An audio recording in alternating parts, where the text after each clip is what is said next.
in the acting class.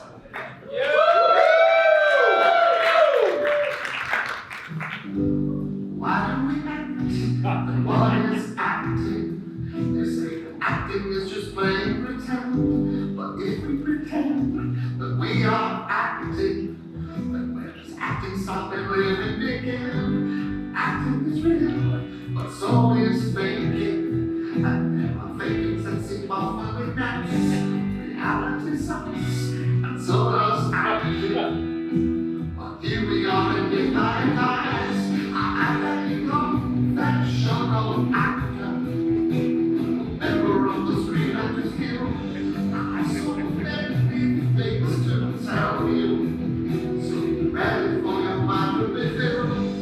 Acting is rough, and life is a joke. You can't have a fire without having to smoke. This is a class, and I am your teacher, so tell me, what do I need to do to reach you?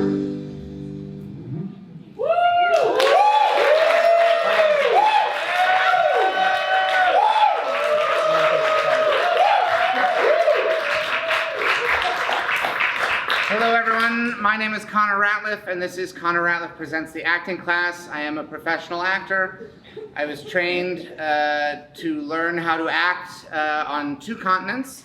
I don't know why that is any more valid than being trained on 1 continent, but I do like saying it at the beginning of classes. It does feel, it's a flex. It's a thing that people who teach acting classes like to emphasize their own status at the beginning of the class and throughout the class. And maybe I shouldn't do it. Maybe it's a poisonous impulse. But let me just ask, just to begin, a question that I ask at the top of most of these classes. Hello. I love to see some people who are brave enough to sit at the side. How many people here identify as actors? And how many people absolutely do not? Make a noise if you do not. All right. So the vast majority of the audience is non-actors, which is interesting because it makes me feel like you've come here to learn. The actors, presumably, many of you, you know what the deal is. You understand what it is. It's just pretending. That's all it is. It's just pretending. And if you do it for money, it's pretending what other people want you to do, and you have to do what they say. And that's what it is. That's what acting is. There are other levels to it, but I want to talk beginning. This is the first anniversary of this class. And I do want to say that's the last time I will allow applause during the class, during the show. It's a class, but it's also a show that's just pretending to be a class or acting like it's a class. It isn't really a class, and I've been upfront about that from the beginning. For one thing, if it was a class, we're undercharging, because part of the reason that you do a class is so you can charge more money, because people will pay because they think, well, it's not just a show, I'm learning something. But people won't do that for a show that teaches you something, because oftentimes when people pay for a show and it teaches you something, it actually feels like you somehow have been deprived of entertainment. So I want to talk to a non-actor to begin with. And first of all, is there any non-actor who's willing right away, who's enthusiastically willing to speak with me? And you have to volunteer yourself. I see a couple of people who are trying to volunteer other people. Yes, you. You're not an actor. Why not? That's not my form of drama. That's not your form of drama. A very interesting question that is already going in the direction that I think I would like to go with you, which is that drama is a part, unfortunately, of all of our lives, whether we like it or not. We all have different kinds of drama, whether we are an actor or not. Hello, welcome. Don't worry, this is not like a normal class where the teacher yells at you for being late. That's not what this is, and I won't do that. What do you do for a living? I'm trying to figure that out. You are on a journey that has not yet found a suitable destination. So you're in the early, perhaps the early phases of the drama of your life. What's your first name? Camille? What do you want your career to be? Do you know? Or have you taken a stab at some things that haven't quite been to your liking? Yes. Yes, I want to know what they are. I'm going to need some specifics from you. I do not want to treat you as a hostile witness. I want you to feel like you can share at least a few specifics with me about who you are and what your life is. What do you want to do for a living? If you could, I'd like to be an influencer, a social change organization. you'd like to be an influencer, which I think we could all feel when you said that. We could feel a rumble in the room internally. But then you saved it. Because a thought leader. Influencers to live. Yes. Yeah, well, but that's what you said, so we'll go with that at least initially. Because there was drama, there was an arc to what you said, just that little bit of sentence. I don't know if you could feel it, but when you said, well, I'd like to be an influencer, the whole room turned against you. And rightfully so, because it felt like one of these things that it felt like, oh, are we just giving up on actually having a society? But then, you said for a social change organization? Social change organization. Yes, that's not a phrase that maybe I've heard it and it's brushed past me, but an influencer for a social change organization. Now, I think it says something about the human spirit that for the most part, when we heard influencer, we all recoiled. And then for those of us who heard the next part of the sentence, for a social change organization, I could be wrong about this, but I think all of us felt something resembling hope. Like an unfamiliar, like a long forgotten memory of something like, oh, that feels like it might be good for the country and the world. But we're making assumptions, are we? Because we don't know, Camille, what kind of social change you wish to organize. There are a lot of social change organizations in this world that are among the most depraved and disgusting organizations there are. Hate groups, those are social change organizations, right? That's what they would have us believe. But I get a good feeling off you, Camille, and I believe that when you say a social change organization, I think I'm right to feel optimistic, yes? Yeah. You want things to be better for everybody, right? Yes, I do. I mean, not everybody. There's a few people, right? Right? We all, like even on our best days at this point in 2025, there's a few people that we would surely like to have things go a little badly for, right? I won't get specific. Is this? Marco Rubio. Yeah, I mean, he's taking care of it himself. I think his happiest days are behind him. An influencer for a social change organization. What do you imagine? How are you going to achieve this? Do you have a plan, Camille? Lots of Zoom calls. Zoom calls. Now you have to know who you're calling for a Zoom call. You can't cold call on Zoom, right? So lots of Zoom calls. It implies a lot of other organization you're going to have to. You're going to have to make these contacts. You're going to set up these Zoom calls with people, right? Yes. What's one, give me the lowest hanging social change, like the lowest hanging fruit of social change that you think I would really like to help make this happen. It can be something very, very tiny, but something that's occurred to you that you'd like to be a part of in terms of social change. Something achievable. And more community gardens. More community gardens, lovely. Making the world more connected, more beautiful, yes. A place where people can go and feel a sense of harmony in their neighborhood, yes. Yeah, it's achievable. Camille, what's your next steps? What's your next steps? What's the next scene in your drama, Camille? Because right now we're at the part where you're like, you know what you want, but you don't know how. So you have the thing that's going to drive you, but where is the next scene set? Is it just on a series of Zoom calls? This is the next scene? It's just you, what's your setup? At home? Yeah, at home. Desktop or laptop?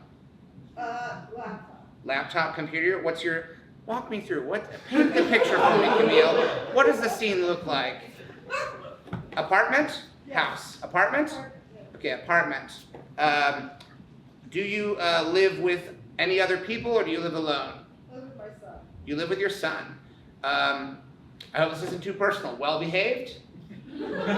He's an angel. He's an angel. Yeah. So where is he when you're on these Zoom calls? At school.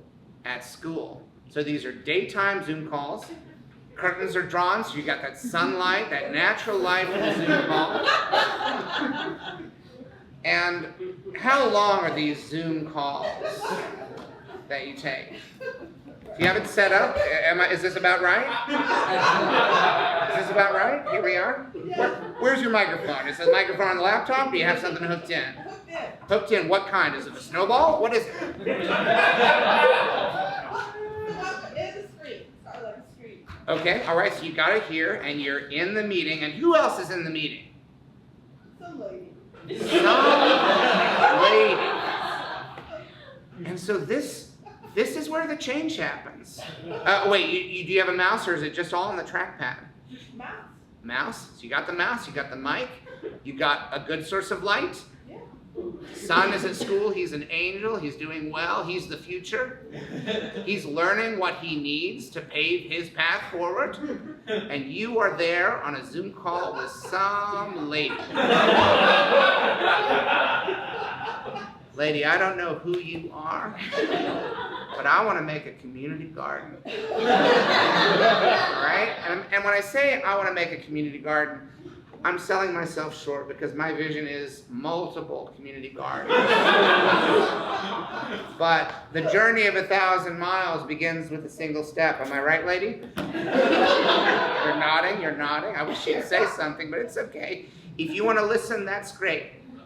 I want you to help fund this community garden because I was told if you contact this lady, who I call some lady, that you are a lady of means. Do you understand what I'm saying? You are a lady with resources. You are a lady who can help me accomplish my goal, which is to increase the number of community gardens in various communities.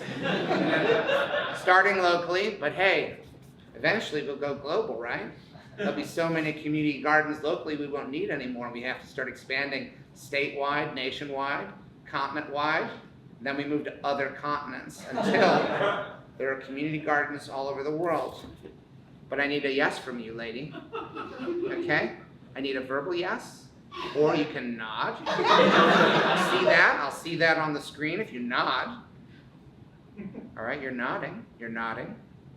So I think this was a very successful Zoom call. I'm going to send you are you on Venmo? Yeah. I'm going to send you a Venmo invoice for the cost of a percentage of what it will take to start this community garden. I want you to hold up, using your fingers, the percentage that you want me to invoice you for. 1%? Oh, I spoke too soon. 10%? Oh, 100%. You were doing 1 and then 0, 0. You want to fund 100% of the community garden? Well, lady, it's a deal. Leave meeting. Oh, wait. Hold on. Leave meeting actually just gives me the option then to click the button to leave the meeting. I don't know why it can't. Sorry, this part's awkward. Everything else in the Zoom went well, but now I click leave meeting and then it brings up a second leave meeting button in a different part of the screen. So now I'm moving the mouse. All right, okay, bye lady, and now I'm actually out of the Zoom. No!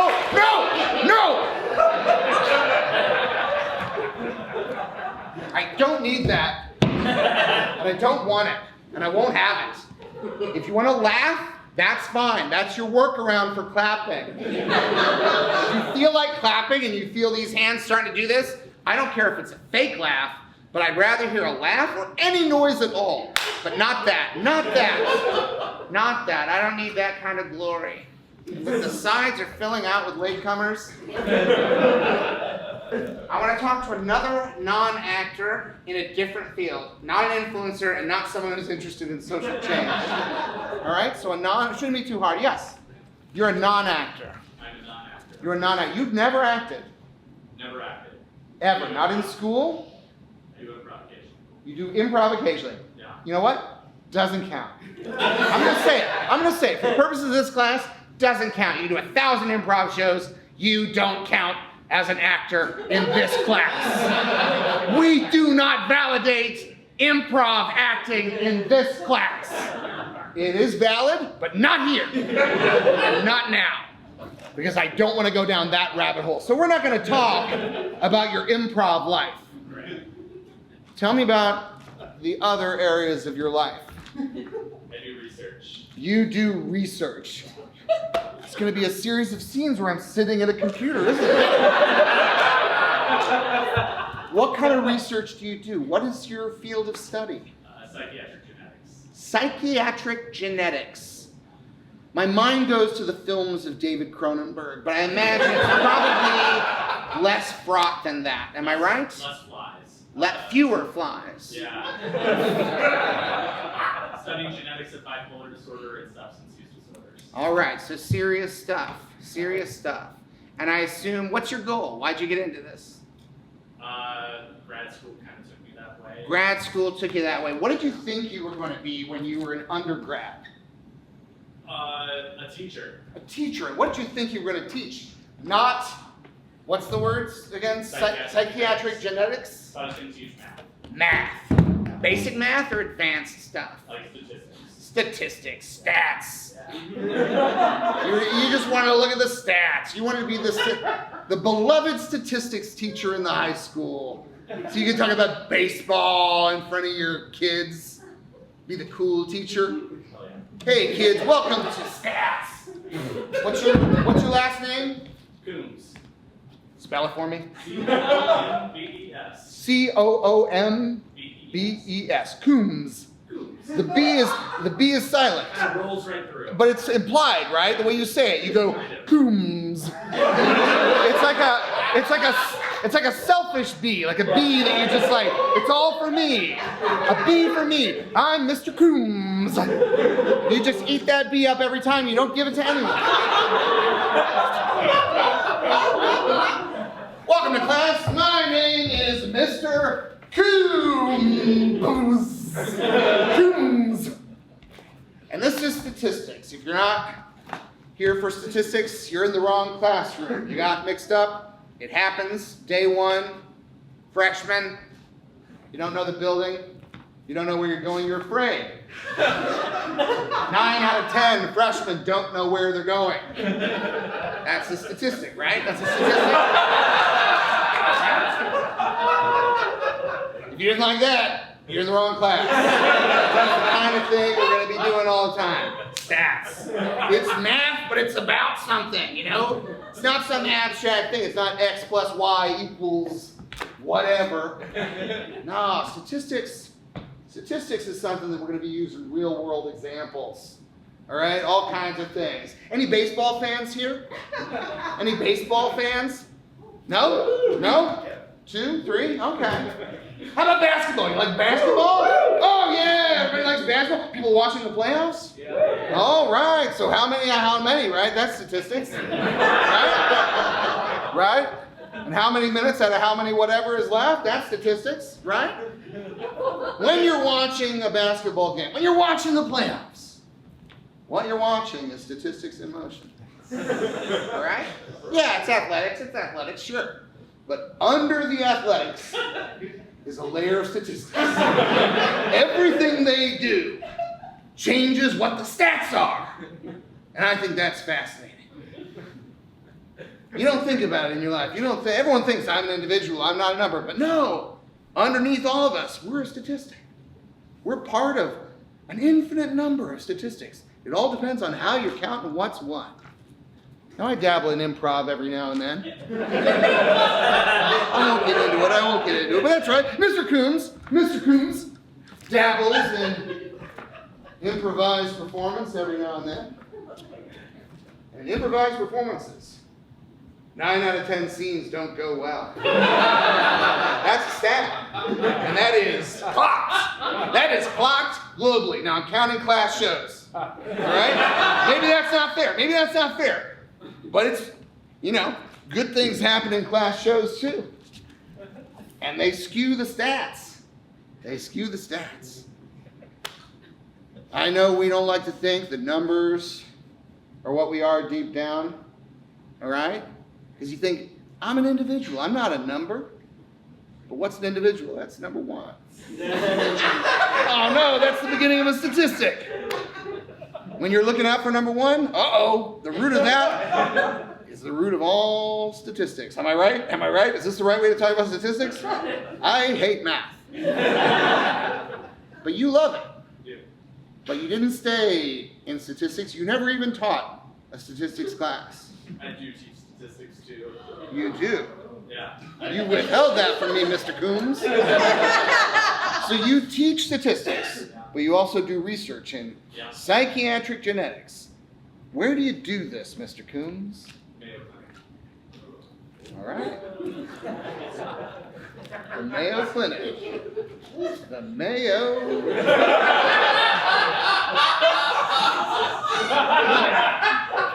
You know, I did a series of mayonnaise commercials last year.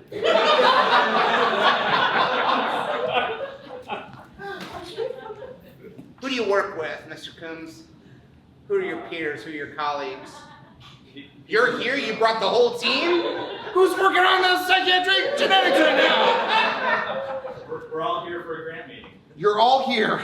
Well, this show has nothing to give you. So the whole team is here. So describe to me, what's this squad like? Do you have a nickname for yourselves? What is it? Putanesca. That's the name of this team. And what's your workspace like? Hand it out for me. Where are you? What do you? I have no idea what you do. You're not gonna like the answer. It's Zoom meetings. Oh. Zoom meetings? Oh. So it's just all. You got, all right, what's your setup? Laptops or desktops? What? Standing desk. Standing desk. Jesus, man.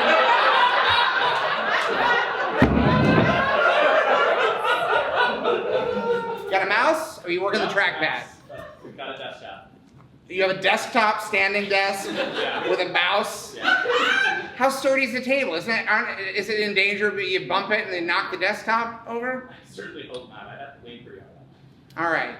So you got a mouse, you're all just standing at a series of terminals? I think some people walk while they You walk with your desktop computer and there's like a series of extension cords and a mouse? And you're still using the mouse? They have a trackpad. They have a track, so they're using the trackpad? Or they walk around with a... Yeah. And what are you researching? What are you doing? Where's the drama? What do you want? What are you trying to achieve? Psychiatric genetics, you're just looking at numbers and being like, I found it. I know why people do what they do. What's the goal? What's the community garden of psychiatric genetics? What's a thing that you can tangibly see, like, we are within sight of achieving it? Predicting treatment outcomes. Predicting treatment outcomes. So what's going to happen to the people that we treat? Yeah. Antidepressants. Right, whether things go well or whether things go not as well. And just calling it, like, I don't think it's going to go well. We did it! So I'm just going to take you as the member of the team who doesn't move around. You just stay there at your desktop. What am I looking at on this screen? What am I looking at to find out, like, I wonder what's going to happen to the people who receive treatment? Electronic health record data. I'm looking right now. Give me a first name of one of your colleagues. They don't have to be here. Just something I can talk to. What? Carmel. Carmel, it's me, Mr. Coombs. Carmel, are you there? Sorry, I came in early because I really feel like I'm on the verge of a breakthrough here. I'm just looking through the electronic medical data, did you say? No, don't. I said it wrong, just correct me. The electronic health records. It's just... And what was the name of your colleague again? Carmel. Carmel, really think I'm on the verge of a breakthrough. I've been pulling a few all-nighters just going through these electronic health records, trying to figure out if I can predict what the outcomes will be. These people have already been treated. I just want to call it before. That's one of the things I know we can do here. I don't think the treatment's gonna work. Maybe it will. No, maybe it will. Am I wrong? Maybe it will. Let me just dig a little deeper into some of these electronic health records. Oh, wait. Carmel? Come here. I think the treatment is going to be successful. I'm calling it. I'm going to call it. So, I guess I just write it down on an index card, and then we'll mail it to ourselves. And that's how people will know that we were right, unless the treatment doesn't work out. And then we'll have this as an example of how we didn't call it. We weren't able to predict the outcome. But I think I have successfully predicted the outcome based on these numbers, these electronic health records. This is why I do this. Moments like this, where we have the prediction, and now we just sit in the excitement of waiting to see what will happen when the doctors treat their patients, when the scientists treat their subjects, the outcomes. We're not doing the treatment. That's not our lane. We're studying the treatment. Let other people do the treatment while we study it and predict it. And Carmel, I'll admit, occasionally place a wager. I'll bet you $100. Cold hard cash, $100 that I'm right, that I have predicted the medical outcome. And now we wait. As long as it takes. And we can do other things. I'm sure we do other things here. That's just one of the many things that we do here in this office filled with uncomfortable facilities. Standing desks, walking desks, no chairs. Why would you have a chair in a workplace when you're going through data? We should be fully standing all day, every day. That's what I wanted. As far back as I can remember, I just wanted a life. Please let me be on my feet with information. Please, I remember I would beg to the heavens, even though who knows what's even up there. But I'd say, please let me find a line of work where I can just be upright all day, walking or standing, while learning and predicting. I want to deal with those stats, but I don't want to sit. I don't want to sit. You know, Carmel? Ah, there you are. You're so quiet. I burned all the chairs in my home. It was such a poor decision. I should have just put them out on the curb, but I destroyed them. I chopped them up and I burned all the chairs in my home. That is how much I have come to loathe sitting. Because when I feel like it's either lying down or standing up. Those are my two things. Those are my outcomes. Those are my outcomes, Carmel. Lying down or standing up. Ugh, sitting, such a compromise. You fold your body into a weird... It's like a half swastika, if you think about it. I think that's why I didn't want to do it. It's offensive. Every time, think about this, every time you sit in a chair, if you have good posture, horrible. Half a horrible, let's say, unintended. Have I captured your life, Mr. Coons? Shockingly accurate. No! One person tried to start clapping and I stopped them. I shut them down. I need to speak to an actor now. I've talked to 2 non-actors, and I know yes, you're an actor. Amateur actor. Amateur actor, why qualify it? Is money so important? Yeah. You know what an amateur truly is? It's become a pejorative, but you know that the true meaning of an amateur is someone who does it for the love of it. Right? Did you know that? I'm not telling you anything you didn't know, am I? You were proud when you said amateur actor. You got a confident pose. You got your arms folded. You got your legs crossed. Not a care in the world. Amateur actor. The industry can't get its hooks into you. I wish you could all see. I wish you could all see the poise of the amateur actor who knows their worth. All right? Because there are amateur actors who are apologetic. Oh, I'm just an amateur. Oh, look at me. I'm just a poor little amateur. No one will pay me for the things that I do, so I do them for free because I'm pathetic. Not you. I'm an actor. Amateur actor. He said it to me like it was like, fuck you. Hey, nice job in 2 scenes on CBS's Ghosts. He doesn't need it. He doesn't need it. He doesn't want it. Amateur actor, proud of it. What's your most recent acting work that you did? And we'll call it work, even though it wasn't for money. What's your most recent role? It's been a while. Doesn't matter how long. Life is a long road, if you're lucky. How long has it been since you acted? Like 10 years. 10 years. It's a blink of an eye. True, society fell apart over the course of the past decade. Maybe it was because you stopped acting. We'll never know. We'll never know the butterfly effect that might have happened. What do you think your last role was? Because I think we might have found the thing that could make social change happen, which is for you to start acting again. All right?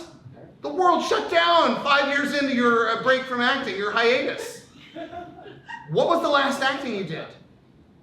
It was acting like just dialogue scenes. Just dialogue scenes. Yeah. You say that as if that's like a weird thing in the world of acting. That's most acting. Just dialogue scenes. Yeah, but I can't remember any specific role.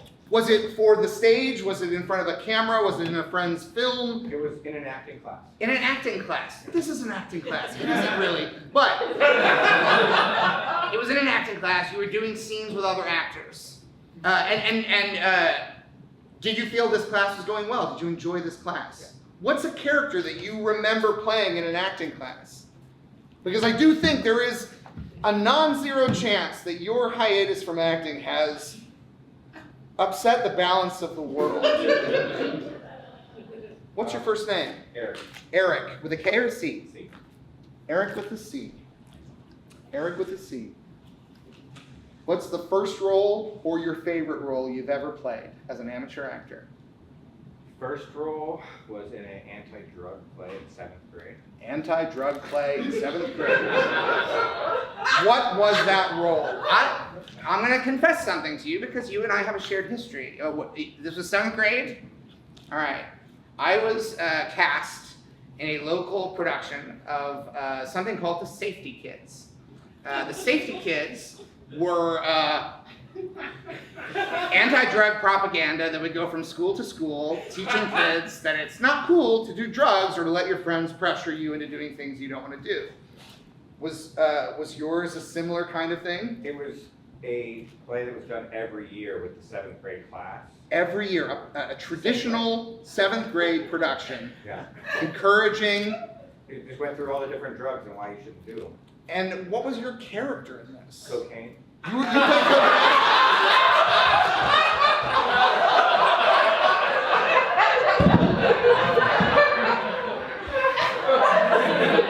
Your first role was cocaine.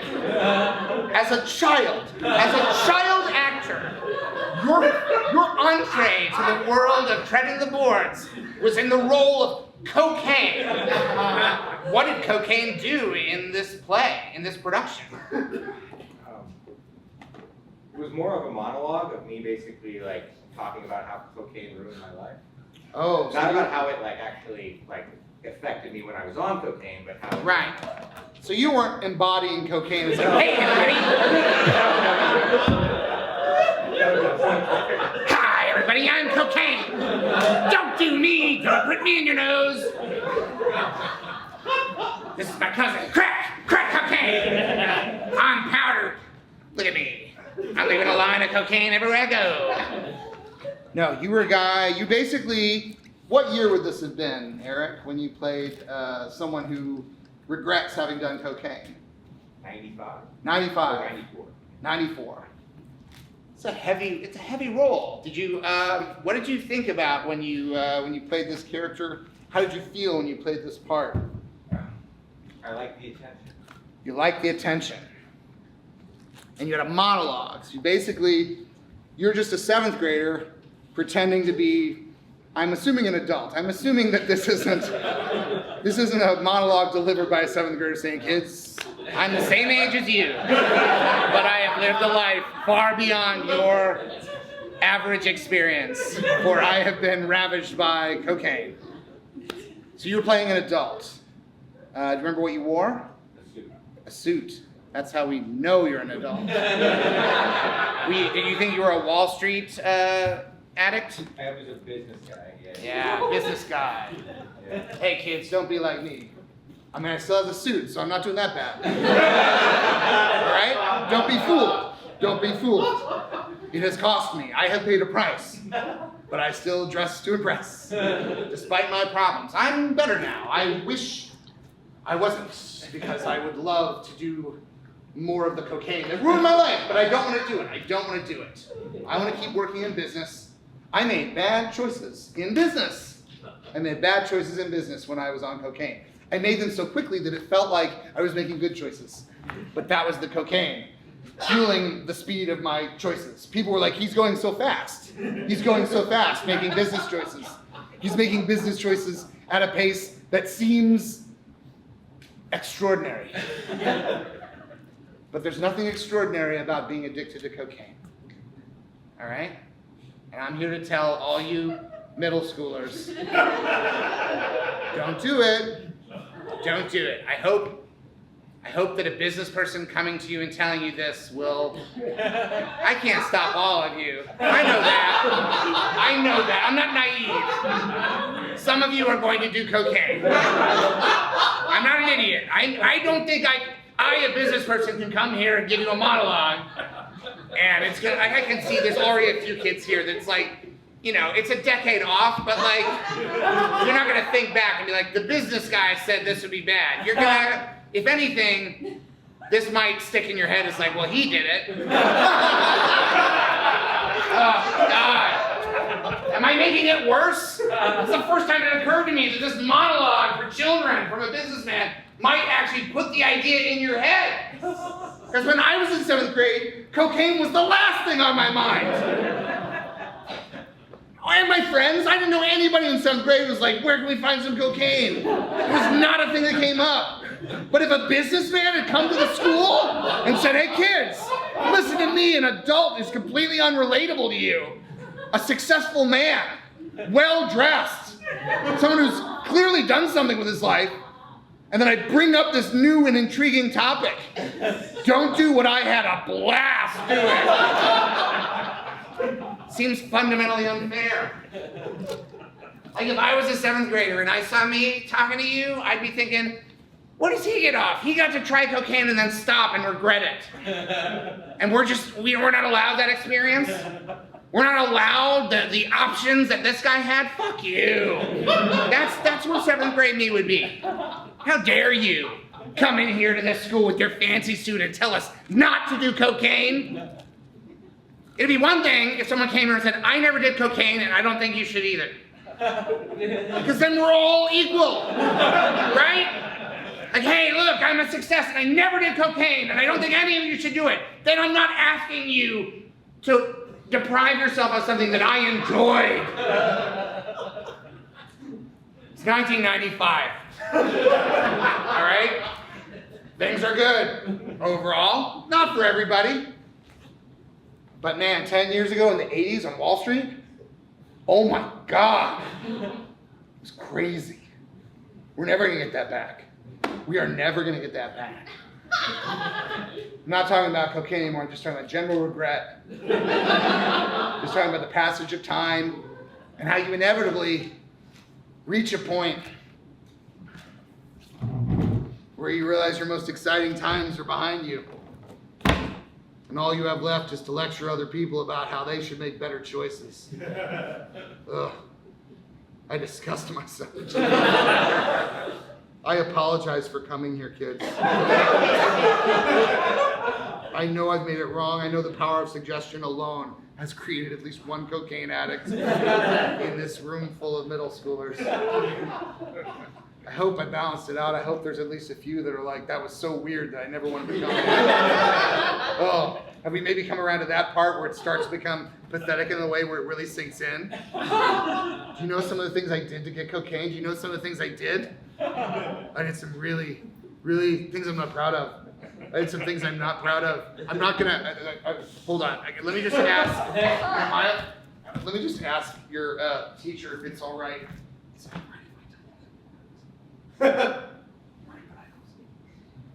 Right, I don't have permission to tell you. And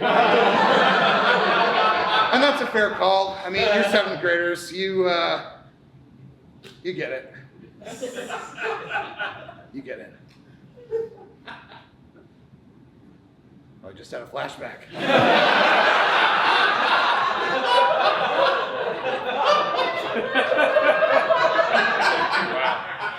Good times, good times. All right. Thanks, everybody. Thanks, kids. Why did you stop acting? What happened?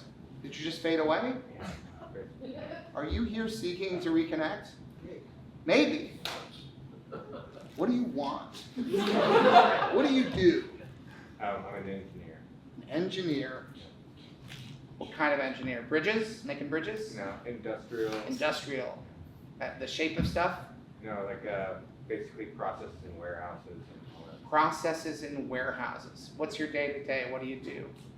What are you figuring out? If you tell me it's a Zoom meeting, Lately, it's integrating AI. integrating AI into engineering, should we feel good about that? No? Let me ask you this. So you're working with AI? Yeah? Am I wrong in assuming that AIs are just sort of like mediocre people that we're making in virtual robot form? I would say it's closer to an advanced autocorrect. An advanced autocorrect. But frequently wrong? Yeah. You gotta correct it all the time? So that's where I get the mediocre part, right? Do you think the mediocre part is gonna get better? Is it gonna learn? Or do you think there's a ceiling on it? I mean, I think that there's definitely a ceiling on it for sure. Yeah, How low is the ceiling, Eric? It won't replace creativity. Oh, thank goodness. So you're telling me I'm going to be okay. Is that right, Eric? Are you telling me not to worry? I'm telling you, sure, a little bit. I can worry a little? Yeah. What are you worried about, Eric? How many jobs it's going to destroy? Yeah? Well, I'll tell you one job it's not going to destroy. The amateur actor. Because it is an unpaid position that no one can stop you from doing. You take it back. There's one person, Eric. Eric, there's one person who can stop you from being an amateur actor. Yeah. I think we know how his name is spelled. It's with a C. But not at the beginning like in my name at the end. It's you, Eric. You're the only person getting in your way. I'm sure what you're doing in industrial engineering, integrating AIs into warehouse, what? Yeah, processes, automated. Warehouse, automated warehouse process? Get out of there, Eric. I'm not saying quit your job to become an unpaid actor. I'm not saying that. I'm saying carve out some time and get back to it, because that is something that can't be replaced. AI cannot be integrated into what you do. You think an AI will ever be able to convey what you convey to those 7th graders when you play a cocaine-ravaged businessman with regret? The AI doesn't know how to do that. You can feed all the information that you want into an AI. It won't understand regret. All right? I mean, if we ever get to the point where the AIs understand regret, we'll be gone. That's when they'll be like, oh, I wiped them out. I regret it. It'll be too late for us. Will you make me a promise, Eric? Sure. All right, we know what it is, right? I don't need to say it. I got you. I need to talk to one more actor, please. Another actor. Are there any actors on the sides here? Any actors on the sides? It's fine if they're not. I love the way the side just silently filled up over the course of this. Another actor? Another actor? No? Oh, yes, in the back row. Hello. Hello. You are an actor. Amateur. What? Amateur. Amateur actor, but we've already established this is the thing to be proud of. What's your most recent role? I did a short film for a SCAD thesis down in Georgia.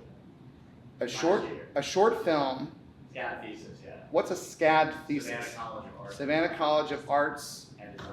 and Design. Yeah. So someone's like student thesis and they were doing it in film format? Or was it a Yeah. thesis film? Film. Was it a film student? Yeah, film student. What was your role and what was the film about? It was, the title's called No Acorns for a Blind Hog. No acorns for a blind hog. Yeah, it's I feel like if I had invented that as the title of a Savannah, Georgia thesis film, I would be operating at a level of stereotype. No acorns for a blind hog. Our very artistic. thesis. No acorns for a blind Yeah, hog. it's right out of Texas, Mhm. apparently. A Texas phrase. I'm unfamiliar with it, but I immediately gleaned Yeah. the sense of it. Sure. About two guys that beat a bar. One is a 1970s period piece. 1970s period piece. Yeah. Two guys. Yeah, they beat a bar. One of them is a postage meter salesman, sucks his job, down his lunch, New Year's Eve. Mhm. Having a terrible time, all depressed. Then this other guy comes in, got a new job as a police officer. Apparently, they got in a big brawl, they fight about it. Turns out the guy's not a cop, he's just lying, he's a mall cop, not a real police officer. I see. So there's a twist. Which role were you? I was the postage meter salesman. You're the postage meter salesman. Yes. Did you do any research for this? I've never met a postage meter salesman. No. It's fine. You just trusted the writing. You trusted the I writing. got the idea. It's a salesman, right? It doesn't matter if it's postage meters, whatever. Yeah, as far as you were concerned, a salesman is a salesman. Right? Slick out there, gotcha. Yeah, as far as just a postage meter salesman is like any of the guys in Glengarry, Glen Ross. Fuck it, I can't sell these. These are not the good postage meters. I want to sell the modern ones. These are analog. These are fucking shit. I don't want to sell these. I mean, back in the day, oh, I could sell postage meters. You tell me, you send me around to any postal service, any post office in the country. I go in with one of these beauties, I set it on the table, I say, hey, this is a post office, right? You need a postage meter, right? And then I'd wait them out. And if they said no, I'd say, why not? This is one of the best postage meters in the industry. It's the new industry standard. Order 100. Order 100. And then I'd fucking wait. I'd fucking wait them out. And they said no, I'd say yes. They said no, I'd say yes, sir. And they say, I really can't. I don't have it in my budget. This is not a call I can make. I say, well, okay, let's not talk about the postage meters. Let's not talk about the, are we talking about the postage meters anymore? I'm not. I'm just a guy in the post office talking to the Postmaster General. That's what you are, right? You're the Postmaster General. We're just two guys having a conversation. That's just a title. That's not who you are, right? Do you ever think about where the sun goes when it sets? I mean, we know where it goes. We know where it goes, but do you ever think about it? Or is it out of sight, out of mind? Boy, I tell you, this world, and you know, and the other thing. One fact, as true as the day you were born. A dollar is a dollar is a dollar. And I'm telling you, you buy these postage meters.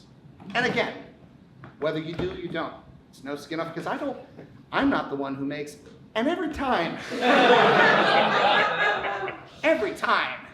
that I go in to sell one of these things, frankly, they sell themselves.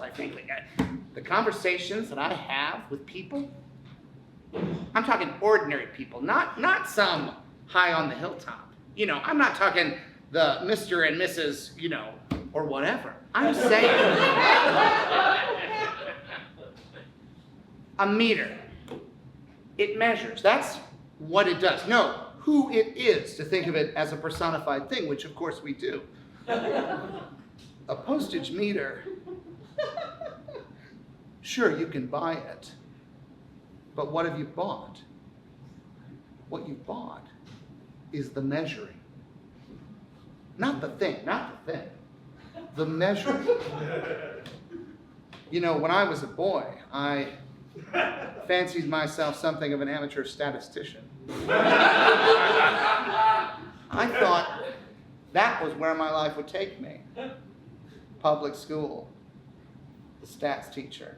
That's where I saw it. That's where I saw my life headed. But no, the measure of a man, again, that word, the measure of a man.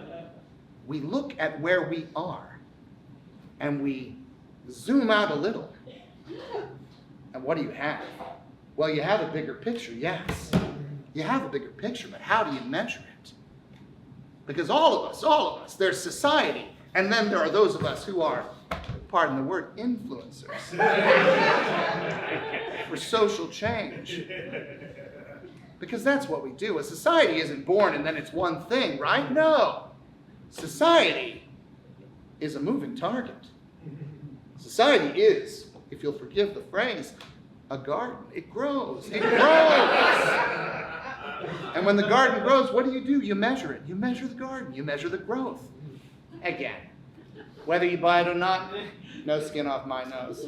Matter of fact, I'd say don't buy it. Don't buy the meter. If anything, I go back to headquarters, more to sell another day.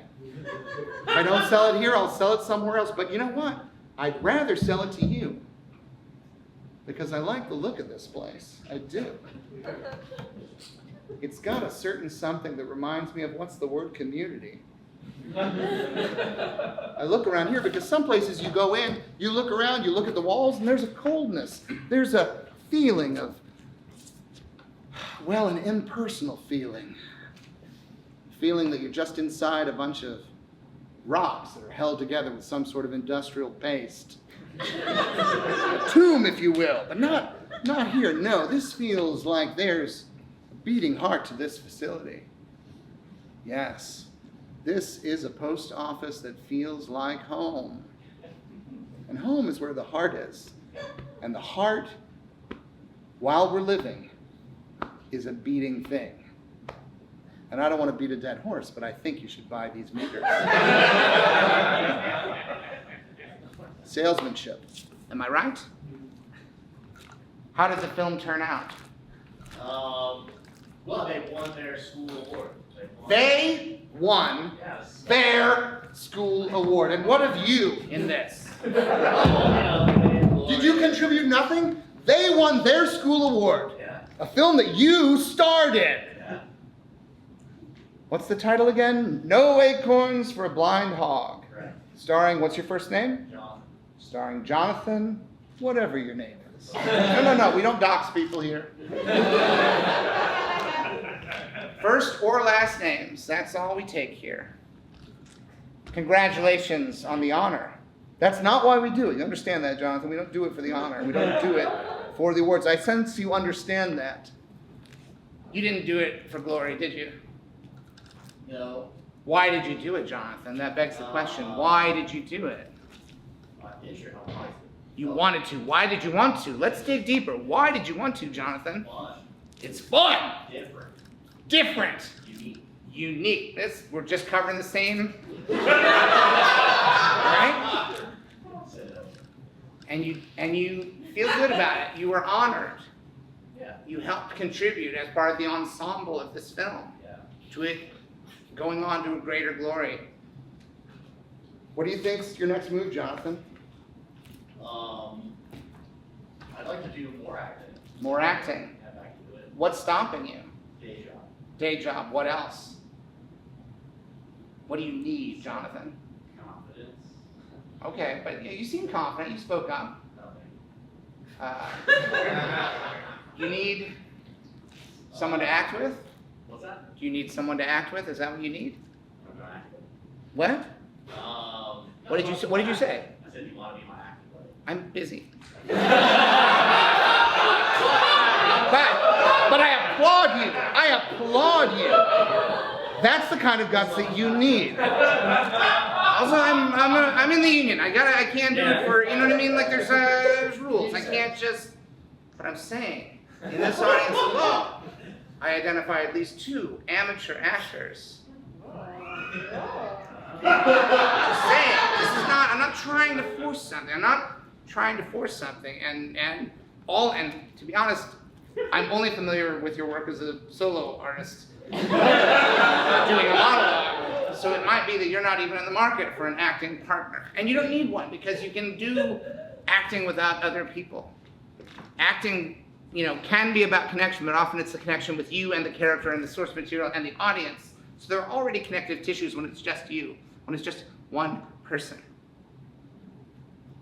But I think you're very brave, Jonathan. I respect you for the fact that you tried to make me be your acting buddy. I don't want you to take my swift rejection of that as any kind of personal slight. I would have rejected anyone here with the same question just because I really can only do it for money right now. It's been a little bit, It's been, I don't want to get into my problems. That's not what this is about. I want to briefly talk to one more person. They can be an actor or a non-actor. They just have to be interested. You're interested? I'm interested. You're interested. Are you an actor or a non-actor? Non-actor. Why are you here? You're fascinated. You came to gawk at the actor? Yes. Yes? Love improv, love. I don't want to talk about improv. This is an acting class. Have you ever acted in anything? Took a drama 101 class. You took a drama 101 class. How old were you? College. College. So higher level, higher education. You took drama 101. What do you remember from that? Did you act in this class? Yeah. What did you play? What was the character you played? I played an aggressor. An aggressor. Drunk. A drunk aggressor. At a golf club. At a what? Golf club. He had a golf club. I was destroying a typewriter. You were in True West. Yes. Yeah. An aggressor with a golf club destroying a typewriter. You were in True West.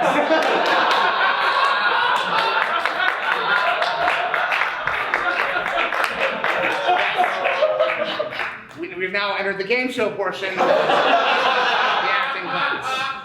I love that your memory of it had removed all context. I was just an aggressor with a golf club, destroying a typewriter. Sam Shepard's True West. I played the other role in True West in a drama school, higher education production. So you and I have a similar experience. We have a shared bond. Even though you say you're a non-actor, look how quickly you became a part of the community of actors, the community of thespians. What's your first name? Domingo. What was the most fun thing about playing, I can't remember the name of the character. Maybe someone else can remember. There was Austin and who's the other character in True West? Lee. Lee? Yeah, Lee, right? Lee? What's something else you remember about Lee, about playing that role? It's a very intense role. Yeah, we had to create it on our own. So I went out and I couldn't find a typewriter, so I had a keypad. A keypad. Yeah. So this is a modern, this is like when they do Shakespeare on motorcycles. True West, with no typewriter, just a keyboard. You're just destroying the standalone keyboard to a desktop computer, yes? No! No! We are not getting all of our money! That is our money! My parents warned me. They said, you're gonna marry some lady who's gonna go on some Zoom meeting and give away all your money for some crazy project, some notion of societal progress. All our money, 100% funding a community garden. No!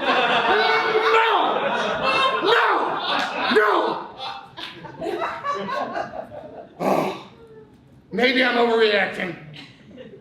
I know I'm overreacting, baby. I'm sorry. I have no right to tell you that you can't do that. It's our money, and it is good. It is a good thing you're trying to do. I'm sorry. I'll get you a new I'll get you a new keyboard. And I promise, baby, this is the last day I ever do cocaine. Thank you for coming to the acting class.